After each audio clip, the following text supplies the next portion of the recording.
तो बच्चों आज की क्लास में हम केमिकल कंपाउंड्स पहले सीखते हैं, नोबल गैस एलिमेंट्स के, और फिर इनकी केमिकल प्रॉपर्टीज़ पढ़ेंगे। तो देखिए नोबल, हमने ये पहले ही पढ़ा है कि जो नोबल गैस एलिमेंट्स होते हैं इनके जो एटम्स होते हैं उनकी सिमेट्रिकल इलेक्ट्रॉनिक कन्फिगरेशन होती है, इसलिए इनके जो एटम्स होते हैं वो किसी भी केमिकल कॉम्बिनेशन में पार्ट नहीं लेते, ये एक्सपेक्ट किया जाता है।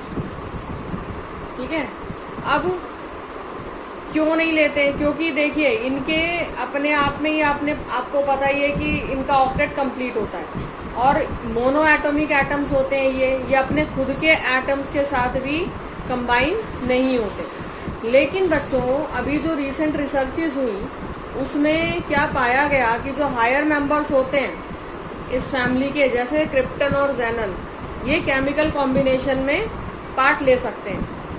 तो एंथ्रोपोव ने 1957 में क्या देखा कि कुछ कंपाउंड्स जैसे फास्फोरस पेंटाक्लोराइड, सल्फर हेक्साफ्लोराइड और आयोडीन हेप्टाफ्लोराइड, ये जो कंपाउंड्स होते हैं ये जो कंपाउंड्स होते हैं बच्चों, इनके जो सेंट्रल एटम होते हैं वो क्या करते हैं, अपने ऑक्टेट को एक्सटेंड कर सकते हैं, है ना। और इनके जो ऑक्टेट में यानी वैलेंस शेल में 8 इलेक्ट्रॉन से ज़्यादा एटम्स हो जाते हैं। किसी के पास 10 होंगे, किसी के पास 12 होंगे और किसी के पास 14 इलेक्ट्रॉन्स हो जाएंगे शेयरिंग की वजह से। तो इसका मतलब क्या हुआ कि ये एटम अपने ऑक्टेट को एक्सपेंड कर सकते हैं, है ना। और अगर अपने ऑक्टेट को एक्सपेंड कर सकते हैं तो इनके पास 8 इलेक्ट्रॉन से ज़्यादा हो जाते हैं, इनके एटम्स के पास 8 इलेक्ट्रॉन से ज़्यादा हो जाते हैं वैलेंस शेल में इलेक्ट्रॉन्स। 1962 में बार्लेट ने एक कॉम्प्लेक्स कंपाउंड प्रिपेयर किया ऑक्सीजन को रिएक्ट करा के एक पावरफुल ऑक्सीडाइजिंग एजेंट से, जिसको हम क्या बोलते हैं बच्चों, प्लेटिनम हेक्साफ्लोराइड। ये बहुत ही कॉम्प्लेक्स कंपाउंड है और इसका रिएक्शन कराया गया ऑक्सीजन से, तो देखिए क्या बना, डाई ऑक्सीजन हेक्साफ्लोरोप्लेटिनेट। ठीक है, अब एक्सरे स्टडीज की गई,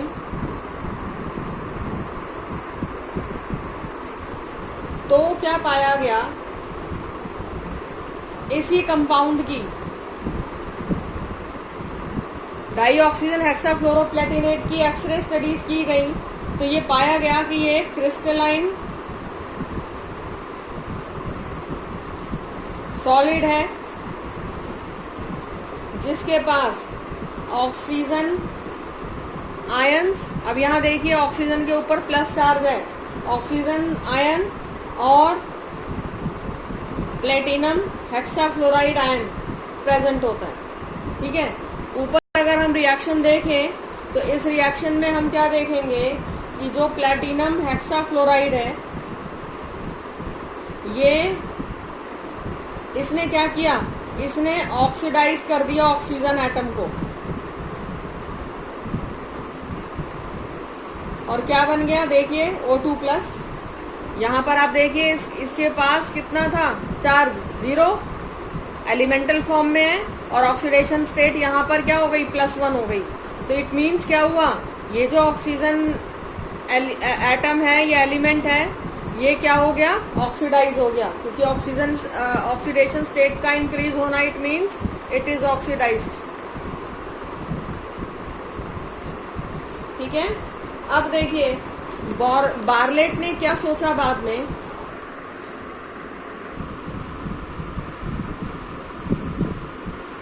ठीक है, तो PTF6 ने क्या किया, इस एलिमेंटल इस डाई ऑक्सीजन को ऑक्सीडाइज कर दिया O2+ में। ठीक है, तो बार्लेट ने क्या सोचा बच्चों कि ये जो प्लेटिनम हेक्साफ्लोराइड है, ठीक है, जब इसने ऑक्सीजन को, एटमॉस्फेरिक ऑक्सीजन को ऑक्सीडाइज कर दिया, तो वो इस प्लेटिनम हेक्साफ्लोराइड को भी क्या कर सकता है, ऑक्सीडाइज कर सकता है। सॉरी, ये प्लेटिनम हेक्साफ्लोराइड किसको कर सकता है, जेनन को भी ऑक्सीडाइज कर सकता है, किसमें, जेनन 2 प्लस आयन।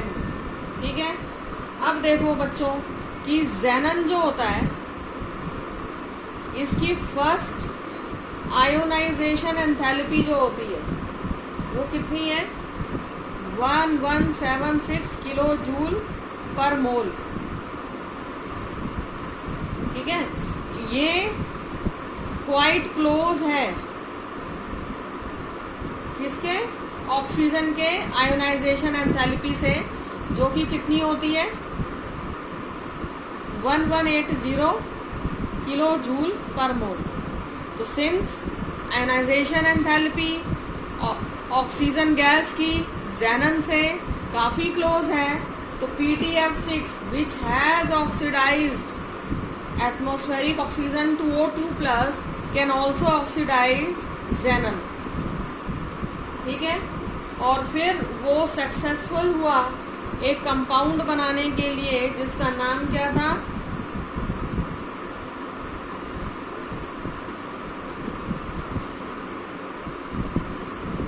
जेनन हेक्सा फ्लोरोप्लेटिनेट।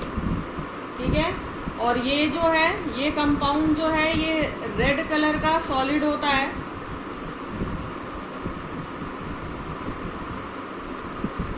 ठीक है, अब देखिए ये जेनन और रिएक्शन कराया हमने प्लेटिनम हेक्साफ्लोराइड का, तो ये क्या कर देगा, प्लेटिनम हेक्साफ्लोराइड जेनन को ऑक्सीडाइज कर देगा और इस तरह से ये आयोनिक कंपाउंड की फॉर्मेशन हो जाएगी। सिमिलर वैसा ही रिएक्शन है जैसा कि इसने डाई ऑक्सीजन के साथ शो किया था।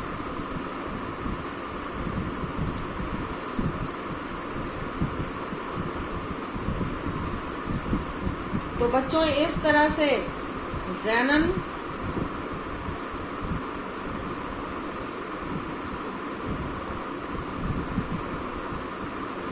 का ये जो कंपाउंड बना जेनन हेक्साफ्लोरोप्लेटिनेट, ठीक है, ये पहला कंपाउंड था जो कि नोबल गैस एलिमेंट को यूज करके सिंथेसाइज किया गया। ठीक है, तो first ever compound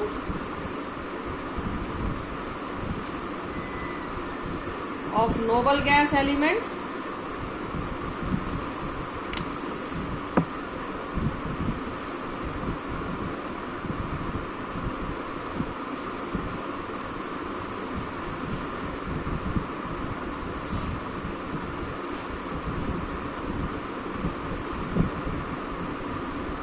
to be synthesized।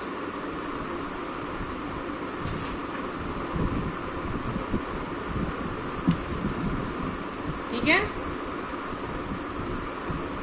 तो बच्चों अगर हम सभी नोबल गैस एलिमेंट्स को कंसीडर करें तो ये ध्यान रखिएगा कि जो जेनन होता है नोबल गैसेस में, ये पाया गया है कि ये मैक्सिमम कंपाउंड्स फॉर्म कर सकता है।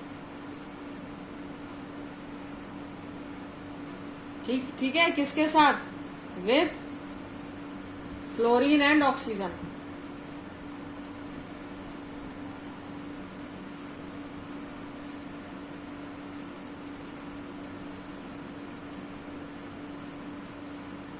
ठीक है, तो ऐसा क्यों, क्योंकि जेनन का जो एटॉमिक साइज होता है मैक्सिमम होता है।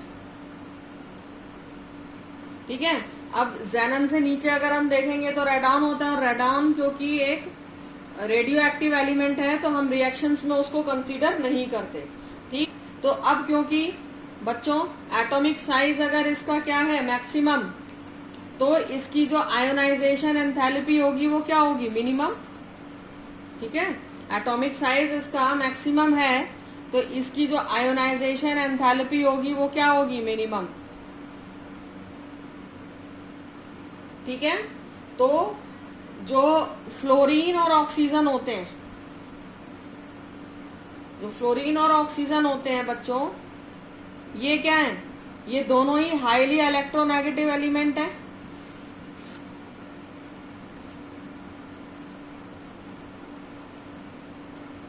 दोनों ही हाईली इलेक्ट्रोनेगेटिव एलिमेंट है,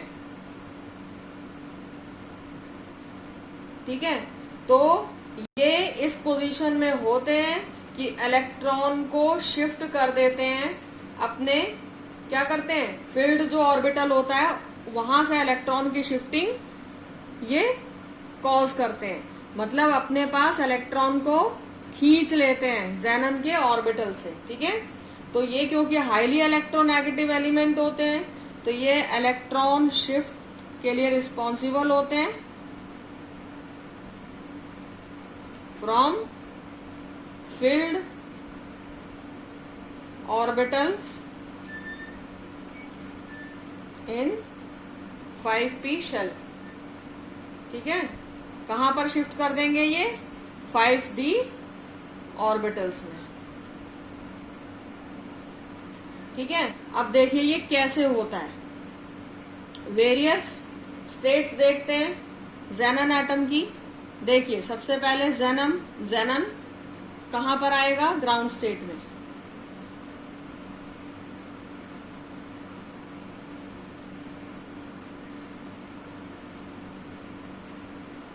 ठीक है। हम ये ऑर्बिटल्स बना देते हैं 5s देन 5p और उसके बाद 5d। डी में यहां पर आपको 5 ऑर्बिटल्स बनाने होंगे,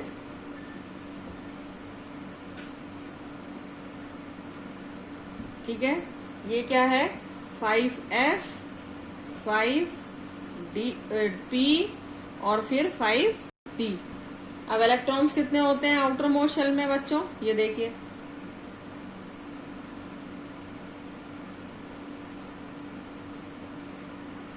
8 इलेक्ट्रॉन्स होते हैं, आप लोगों को पता ही है, फिल कर देंगे। ये ग्राउंड स्टेट में पोजीशन होती है ज़ेनन एटम पे कि यहां पर हम क्या देख रहे हैं, 0 ऑक्सीडेशन स्टेट है ग्राउंड स्टेट में, ठीक है। अब देखिए इसकी फर्स्ट एक्साइटेड स्टेट, फर्स्ट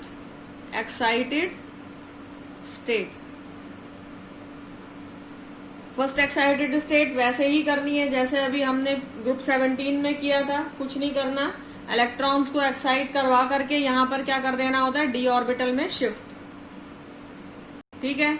तो 5s ऑर्बिटल में 2 ही इलेक्ट्रॉन प्रेजेंट है, वही रहेंगे, ठीक है। 5p में देखिए यहां पर पेयरिंग रहेगी, यहां से इस ऑर्बिटल से pz से एक इलेक्ट्रॉन शिफ्ट होकर के कहां चला गया, 5d ऑर्बिटल में, यहां पर एक इलेक्ट्रॉन की शिफ्टिंग हो गई। तो अब यहां पर देखिए 2 अनपेयर्ड इलेक्ट्रॉन्स हैं, तो प्लस यहां पर फर्स्ट एक्साइटेड स्टेट में ज़ेनन की क्या हो गई, +2 ऑक्सीडेशन स्टेट, ठीक है। नेक्स्ट अगर हम सेकेंड एक्साइटेड स्टेट निकालें तो यहां से इलेक्ट्रॉन को इसके 5d के सेकेंड ऑर्बिटल में शिफ्ट कर देंगे। तो ये देखिए सेकेंड एक्साइटेड स्टेट,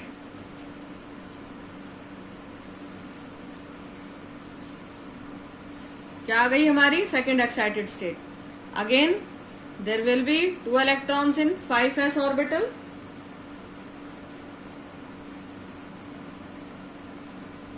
यहां एक इलेक्ट्रॉन, यहां 2 इलेक्ट्रॉन रहेंगे, यहां एक ही और यहां पर एक ही, ठीक है। अब इस वाले इलेक्ट्रॉन को आप कहां शिफ्ट कर दोगे, इधर, तो ये क्या आ जाता है,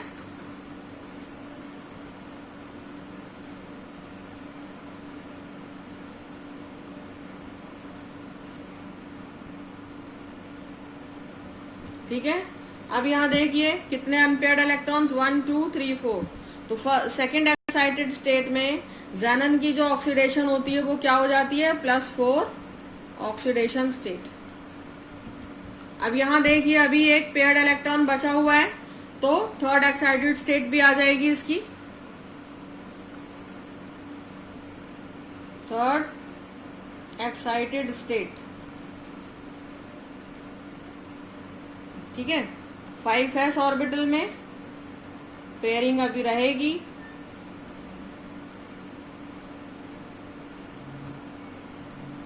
5p ऑर्बिटल में 2 इलेक्ट्रॉन्स ऑलरेडी शिफ्ट हो गए थे, तीसरा भी हो जाएगा, ठीक है। और 5d ऑर्बिटल में क्या हो जाएंगे, 3 अनपेयर्ड इलेक्ट्रॉन्स, ठीक है। अब इसमें देखिए 3 and 3 6, तो यहाँ पर थर्ड एक्साइटेड स्टेट में ज़ेनन की +6 ऑक्सीडेशन स्टेट होती है, ठीक है। अब देखिए, अब हमने जब ग्रुप 17 को पढ़ा था तो हम s ऑर्बिटल से भी इलेक्ट्रॉन को शिफ्ट कर देते थे, ठीक है। पर यहाँ पर ज़ेनन के केस में ये पॉसिबल नहीं है, ठीक है, not possible to shift 5s electrons, ठीक है। ये 5s इलेक्ट्रॉन्स में देखिए फील्ड है ना, ये 5s ऑर्बिटल, तो not possible to shift 5s field electrons, या हम 5s इलेक्ट्रॉन्स बोलेंगे फ्रॉम फील्ड ऑर्बिटल, ठीक है। तो इसीलिए अब ये 5s ऑर्बिटल के इलेक्ट्रॉन्स को तो आप शिफ्ट नहीं कर सकते, इसीलिए ज़ेनन की जो मैक्सिमम ऑक्सीडेशन स्टेट होती है बच्चों, वो क्या हो जाती है, +6, ठीक। अच्छा, क्रिप्टन के भी कुछ कंपाउंड जो है वो प्रिपेयर किए गए हैं, पर वो बहुत ही कम है, कुछ फ्लोराइड्स हैं, कुछ ऑक्साइड्स हैं ज़ेनन के ही, जो कि आपके सिलेबस में हैं और हम डिस्कस करेंगे।